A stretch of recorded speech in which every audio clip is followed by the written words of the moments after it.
Vietnam veterans started calling me and saying, well, these VFW guys don't speak for us. This is before Veterans for Peace, a couple of years before Veterans for Peace was founded. And so people were saying, we have to do something to let people know that the VFW does not speak for Vietnam veterans. We don't want to see another Vietnam War in Central America. And so some of us got together and we organized the first two U.S. veterans delegations to revolutionary Nicaragua in 1983 and 84.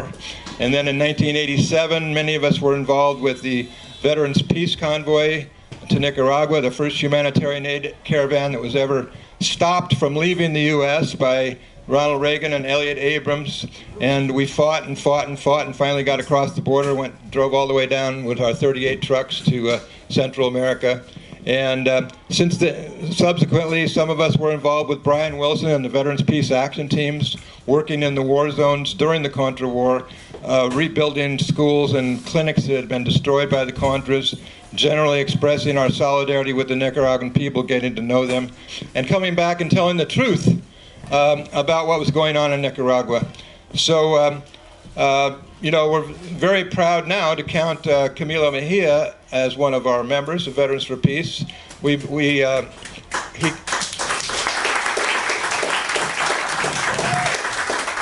Camilo came to our attention when in 2004 he refused to redeploy to the war in Iraq. He took a very courageous stand for which he spent about a year in jail. Is that right? 9 months. 9 months is close enough. Right. Obviously he's still demonstrating that courage and speaking truth to power.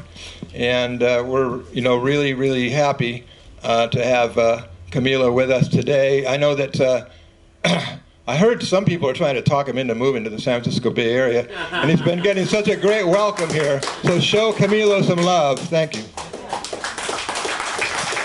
Thank you.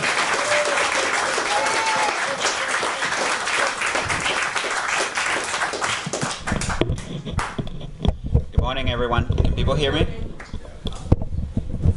What a day, huh? So early. Every day. Well, thank you all for being here and listening to this alternative view of what's happening in Nicaragua. I want to start by saying that despite their hostility, I do appreciate other views, and I do recognize that people out there, many of them really believe what they believe. I respect that. We tried to open up a space, as was mentioned, so that we could have a more open exchange of ideas, and we actually invited one of them to speak for 10 minutes. It wasn't possible, but it was the original intention, was to have something more open, more transparent. I think that a lot of them need to hear a different perspective themselves, because what I bring to you is not merely my opinion, but it's what I'm being fed by people who are doing solidarity work from the US, by family, by friends, by people with El Frente, and people who are not with El Frente. And by El Frente, I mean the FSLN, the Sandinista Front of National Liberation. And I think a lot of what's happened as well has been triggered and snowballed from some of the social media highly manipulated, highly corrupted images that are pretty much permanent features in today's regime change operations. So what I would like to do, I don't know how much time do we have? We have an hour. We have an hour. Typically we have an hour presentation and an hour Q&A, but it looks like we started a bit late because of the issues. So if you could make it more like 35, 40 minutes. 35, 40 minutes. So that we could have a robust Q&A afterwards. We're here until 12:30. Okay. All right, that helps me. So what I would like to do is give you my understanding of the situation in Nicaragua. Then we're going to watch a couple of videos that can illustrate some of the things that I will share with you, and then we'll have the Q&A. Is that okay? Please. Yeah? Okay. So what is happening in Nicaragua did not start on April 18th. It actually started in the 1850s, and it's connected to the gold rush here in San Francisco. At a time when Commodore Vanderbilt sent mercenaries to Nicaragua so that they could take control of the region because of the Rio San Juan River that connects to the Great Lake of Granada and just about connects the Caribbean Ocean or the Caribbean Sea to the Pacific seaboard. And so the idea was to bring ships through the river and up the lake, and then meet a railroad to go up the west coast. So they sent this fellow named William Walker. A coalition of Central American patriots defeated him. For a while, he self-proclaimed president of Nicaragua. But that was the beginning of U.S. interest in Nicaragua, and it had to do with what would later become a site for a possible canal that ended up being built in Panama. Once the canal was built in Panama, the Nicaraguan liberals and conservatives, which were the oligarchy, the nascent oligarchy, the president basically decided to seek funding from Europe to build a canal that would rival the Panama Canal. And the US president at the time basically forced a treaty through which they were able to not only keep that from happening, but basically force the arm of American foreign policy and trade so that we wouldn't build a canal at any point. And that led to the US realizing that there was a lot that could be done through diplomatic entities. And so the predecessor of the Organization of American States was founded. It didn't work out. Then the OAS was founded. And through that, with Nicaragua being a geopolitical focus from the very beginning, the United States began to attack Latin American countries through diplomacy, through treaties, and things like that. So that was a long time ago. We're talking about the beginning of the 20th century.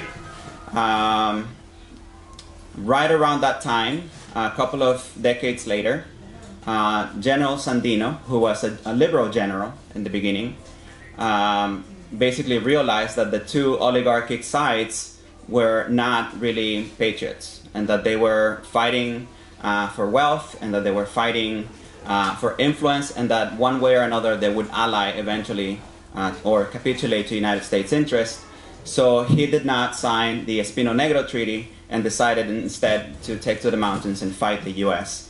And this was the first site of aerial bombing was Nicaragua, when the Marines were trying to get Sandino through the mountains in the north in a place known as Las Segovias or Nueva Segovia. Sandino himself was the son of a wealthy man, Gregorio Sandino, and his mother, Blanca Arauz, was basically a servant of Sandino's father. So from the very beginning, the Sandinista struggle has been a class struggle.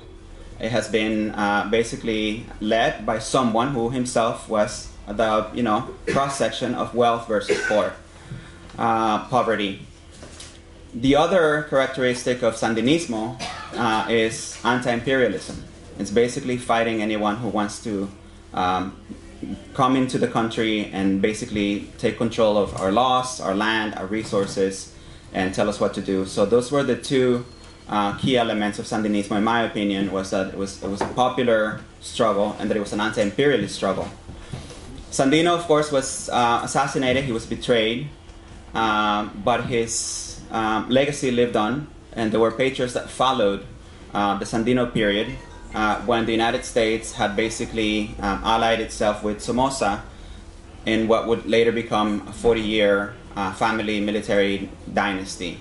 And there were several patriots throughout history that kept the struggle. And then in 1961, the Sandinista Front of National Liberation, FSLN, was founded, and it was grounded in those basic principles of popular struggle and anti-imperialism. In 1979, the Sandinistas were able to overthrow the dictatorship of Somoza. And at the time, because Somoza had been basically gobbling all the wealth and all the aid, for instance, that came because of the big earthquake that we had, and had marginalized a lot of members of the oligarchy. There were a lot of rich people, wealthy people, well-educated people, who were also part of the movement to overthrow Somoza. Some of them were progressive, some of them were not progressive. The more progressive ones became part of what became the National Directorate, because the Sandinistas, as they overthrew the dictatorship, there were 3 different factions, and those factions had everything from people who were illiterate, people who were really poor, all the way to, you know, Marxist intellectuals, poets, writers, seminary dropouts like my father, and, you know, a whole number of different kinds of people. There were 3 main fractions, and each fraction was able to provide 3 people who became commanders of the revolution. And so we had a national directorate that was conformed of 9 commanders of the revolution, comandantes de la revolución. And this was the beginning of a basically consensus government, a government that sought to not make decisions unilaterally, but to bring in different sectors of the population, different sectors of the movement, to start the decision making happening and to rebuild the nation. Back in fast forward 11 years, and we have a coalition of right-wing parties, oligarchic parties, led by Violeta Barrios Chamorro, who was the wife of a journalist who was shot by Somoza's forces, and who had become a symbol of the opposition to the Somocista regime, but, you know, from the oligarchic side. And she was able to, or her figure was able to unite the right, to unite the oligarchs into a coalition known as UNO, Unión Nacional Opositora, National Opposition Union. And alongside the embargo and the Contra War, and people actually handing out flyers to ensure that the Sandinistas wouldn't win at the election of 1990, El Frente lost the elections at that time. And what followed was a period of 16 years of neoliberal governments. Neoliberal governments that basically reverted everything that the Sandinistas had done. First order of business was to waive the $17 billion fee that The Hague had told the US that they had to pay to the Nicaraguan people because of acts of terrorism against the revolution. And the first thing that they did was to say, don't worry about it, you don't have to pay that. They returned a lot of the land. They privatized a lot of things that led infrastructure basically going to disrepair. And for a lot of people, that was merely a loss at the election polls. Other people realized that this is still the same thing that we've been fighting. You know, when we're fighting Somoza, when we're fighting the Contras, this is basically an effort to destroy Sandinismo, not simply beat Sandinistas at the poll, but to destroy Sandinismo, to marginalize Sandinismo, and to basically implant a Western-style, corporate-controlled democracy in Nicaragua. And so what happened at that point was that a lot of the people who had joined the FSLN in the beginning, who were part of these different factions, mostly the intellectuals, the writers, a lot of the musicians, including my own father, and people who were well off, people who had occupied positions of power within the government, deputies of the National Assembly, talking about diplomats, etc., basically wanted Sergio Ramirez Mercado, who had been Ortega's vice president, to be the next presidential candidate. And the assembly within the party said, no, we want to continue with Daniel Ortega. And so what happened was that Sergio Ramirez took his entire base of Sandinistas and formed a party known as the Sandinista Renovation Movement, or MRS, Movimiento de Renovación Sandinista. The MRS had a lot of power because they had a lot of people in positions of power. This is a very elite party. My father actually ran on the vice presidential ticket of that party when they first ran. I did not endorse that. And they lost. They lost with approximately 1.3% of the popular vote is what they got. And so what happened was that because of that split in Sandinismo between the people who stayed with President Ortega and the people who went, gravitated towards the MRS, and like I said, these were the people who not only were the intellectuals and the more well-to-do people, but also the people who held the international relations, the solidarity work, diplomacy, etc. So they were basically the main point of reference for a lot of people from the US, Europe, and other parts of the world, throughout Latin America especially, who had been doing solidarity work in Nicaragua, and the only point of reference was this basically well-to-do group of former Sandinistas that conformed the MRS and continue to call themselves Sandinistas and say we're the real Sandinistas, Ortega sold out, etc. And so there's a lot of confusion about progressives being anti-government today, being anti-Sandinista government today, because their relationships for the past, since 1991, so we're looking 27 years. For the past 27 years, this group of former Sandinistas lost their base because they didn't really have a political platform. Everybody who had been Sandinista at the grassroots level stayed with El Frente. Because they didn't really have a popular platform, they began to gravitate towards the right, eventually running in coalition with the right, with the oligarchs, and also gravitating towards the NGO world. The USAID, NED, working with the United States, being really friendly to neoliberal policies, like I said, in alliance with a lot of these oligarchic parties. And so there was absolutely no way that they could have a popular base. And so what they started doing is, in alliance with the right and the oligarchy, they began a series of efforts to ensure that Ortega would not get back into power, including scandals having to do with his family, accusations of rape. This had to do also with accusations of corruption. This had to do with accusations of all kinds of things. Now they're saying that he's a drug trafficker. Nothing has really held. A lot of this has been basically debunked. They say that Ortega changed the constitution so he could be reelected indefinitely. In reality, what they're not saying is that they are the ones who changed the constitution in the beginning. The 1984 constitution did not have term limits, and they changed it because they did not want Ortega to continue running. And in order to do that, he made use of a recourse, which is basically the constitutional panel at the Supreme Court, and the Supreme Court said yes, including some liberal justices, not just Sandinistas. A lot is said about Ortega controlling the Supreme Electoral Council, which is the fourth power in Nicaragua, because we have the same as here, plus the Electoral Council. The Electoral Council was the first entity that they sought a redress of what happened, the constitutional change. They said no. But a lot is said about Ortega having control of pretty much everything. If he had control of everything, the National Assembly would have voted to keep him from running. The Supreme Electoral Council would not have stricken his petition to remove that limitation.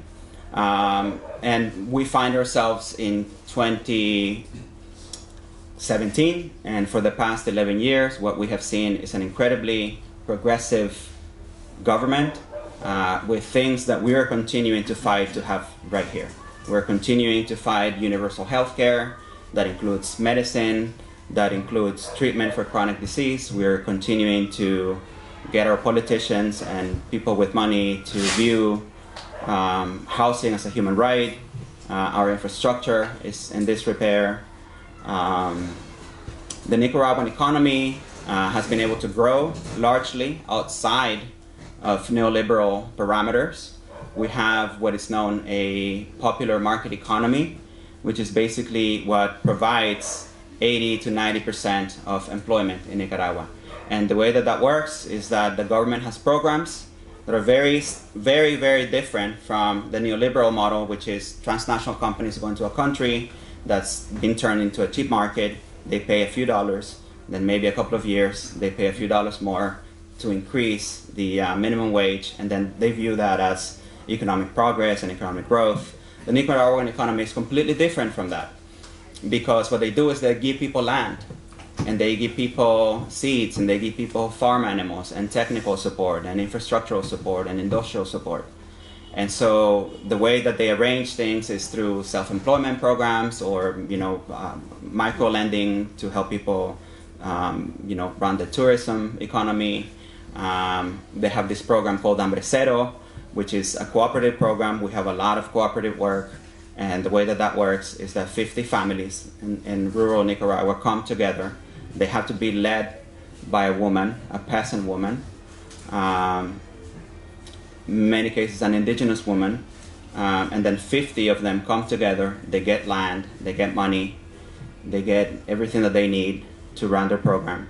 And then at the end of the year, they put some of that money into a collective pot, and then they decide what to do with that money, where to invest it, essentially creating a banking system in rural Nicaragua led by peasant indigenous women. These are the programs, and we're talking about 4,000 cooperatives of that kind. We're talking about 100,000 small businesses. We're talking about, an amazing amount of an economy that is able to grow and is able to achieve food sovereignty. 90% of the food we eat is produced in Nicaragua, completely outside the parameters of neoliberal policy. That makes Nicaragua an existential threat to neoliberalism, because it is said that Nicaragua is the second poorest country in the hemisphere, but who is judging that? What parameters are we using to measure growth when people are able to eat food that's locally grown, to barter, to eat healthy, to have access to any hospital or clinic, to be able to go to school all the way up to university level, to send their kids to primary school and get food while they're in school. We tend not to measure growth in those terms. We tend to measure growth with the measurements that basically perpetuate poverty. And that's the measurement that says that Nicaragua is the second poorest country in the hemisphere, when in reality the quality of life is incredibly high. And for a poor that has the label of being the second poorest nation in the hemisphere, it's a huge threat to those who want countries basically to turn into cheap markets. So another thing that I think it's important to talk about is that the canal is once again an issue. The Sandinista government signed a treaty with the Republic of China to develop a canal in this area that I told you about in the south of the country, using the Rio San Juan River and the Lake of Granada. And it's basically a concessions law. So basically it allows for the Chinese government to go into Nicaragua and run development projects, build tourism, build hotels and things like that. I don't know if the canal will happen. I know that it's very expensive. I also know that much has been said about the environmental impact. There were many environmental impact studies that were conducted that showed that the impact is not going to impact the people who live there historically, and the very few who are being compensated so that they can relocate and have access to everything that the government has to offer and everything that every human being should be allowed to have. But that was the first, or one of the first causes or struggles that the opposition took advantage of. They contracted a peasant woman through the MRS, this political party that doesn't really have a political base or any or the legal ability to run, and they contracted her and paid for her to use close to 100 trucks and put peasants in those trucks, and then truck those peasants to the canal area to protest and say, you're displacing us, you're going to kill us, this is a land grab, this is against our sovereignty, you're selling the country to China. It's the NGOs behind that, it's the MRS is behind that. In reality, hardly anybody lives in that area, that particular area. But that was used to spark a mass movement against the government. It didn't really work. A lot of people saw through the lies. Then they started doing something else having to do with children being abducted and killed, and they try to blame the police. Mind you, our police up until April 18th was, one of the best police forces in the region. Nicaragua up until April 18th was one of the safest countries in Latin America, without a drug problem, without a gang problem like in the other Central American countries. But they were basically trying to put this on the police, and that didn't take hold. Then right around the beginning of this year, there was a big fire in a huge reserve that we have known as Indio Maíz, and they tried to use that to basically spark mass protests, and that didn't work out either. Come April 18th, and following a counter-reform that the Sandinista government responded to the International Monetary Fund with, and I want to talk about that for a second, but that's what basically led to young people taking the streets and protesting. That was the beginning of this protest. So this attempt worked, actually. They were able to get people to the streets. And what they said was that the Ortega government had cut 5% of retirees' benefits. And that these were the poorest Nicaraguans, and that how dare you do this? You're trying to cover your tracks so that people don't see how corrupt you are, how you've bankrupted the retirement system, the Social Security system. And so they used that to throw people into the streets. Then they said that a student had been murdered by the police, and they sent a message to 3 million WhatsApp accounts, 3 million phones in Nicaragua, recording of a young man basically crying and saying that they were being attacked and that the cops were upon them, killing them. And that generated more protests. The next day, April 19th, more students went out, joined by a lot of people from the bourgeoisie and a lot of people from the right, the oligarchy, the business sector, etc. And they said that the government had once again murdered students, just for being students, just for protesting. There were more marches after that. The violence changed from merely people being killed at protest to basically them saying that the Sandinista police was waiting until nighttime to go out in the cover of night to basically destroy Sandinista party houses, to destroy city halls, to destroy ministry offices, to destroy museums, to basically destroy the infrastructure that the Sandinista government had been able to bring back to the people. And they said basically that the government was doing that, which didn't make any sense, that the government would destroy its own ministries and its own offices, but that the government was doing that to create a state of chaos and ungovernability so that they could govern. So a lot of what was happening, which was basically promoted through manipulation of pictures and videos and a massive bombardment of Western corporate media outlets. And what they basically did was convince people that the government had basically gone insane, the government that had provided all of these benefits to the people, that had enjoyed massive popular support during election time, that was one of the safest countries in Latin America, that has sustained a steady growth of 5%, and that was peaceful and beautiful and prosperous, had basically overnight gone crazy and started killing its own people, burning down its own buildings, its ministry offices, its clinics. And this was the narrative that continued.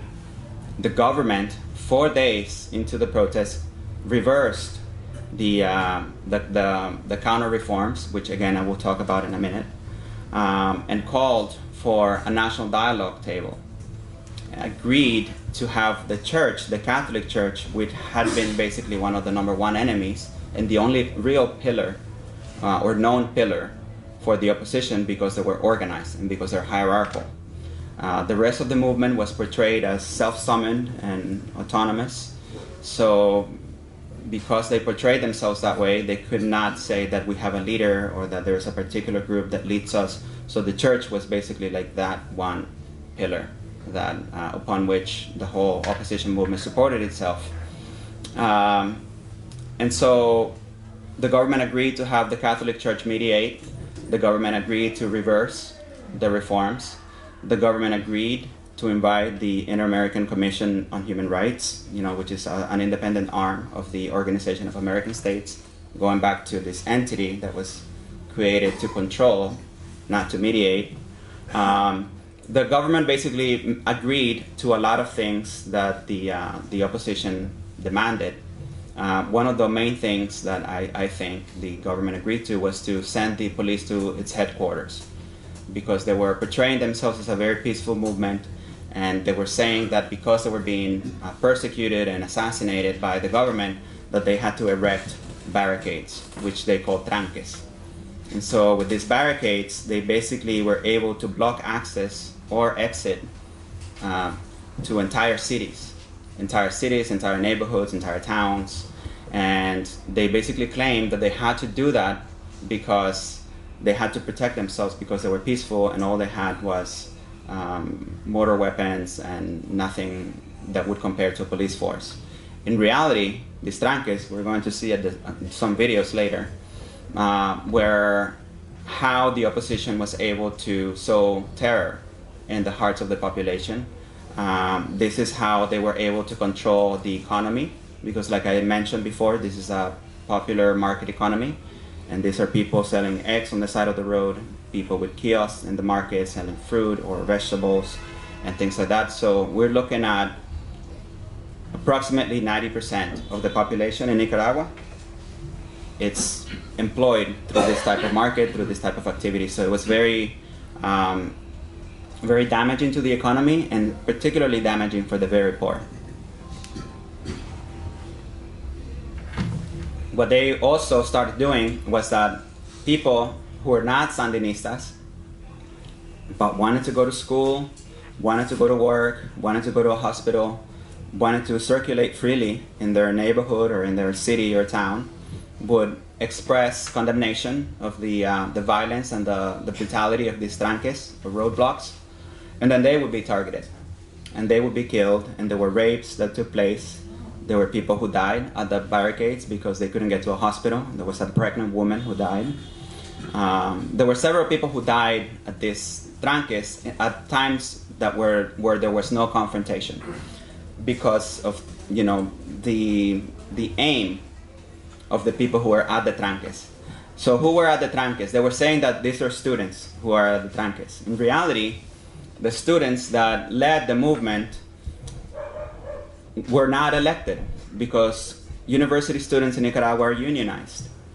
And so all the universities which receive a 6% of the national budget for education are student unionized. So the students that were leading this protest and saying, we are the students, this is a student-led movement, they were the ones who went to private universities, they were the ones who had been trained by NGOs, etc. And they were not the ones at these tranques. Who was at the tranques? The people who were at the tranques were recruited by the different elements, in particular the MRS, this former Sandinista movement, from people who had criminal records, people who were into drugs, alcohol, criminal element.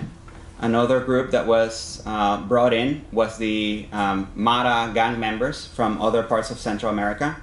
And little did I know that the United States Agency for International Development actually has programs in Central America where they have these reintegration programs for former Mara gang members.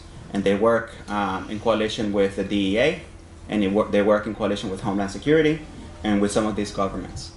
And so we started finding that a lot of the people who were at the tranques were people who were brought in from El Salvador and Honduras and who were known criminals. Another element of that is that these Maras, which in the beginning, you know that the Maras were actually deported from California to Central America.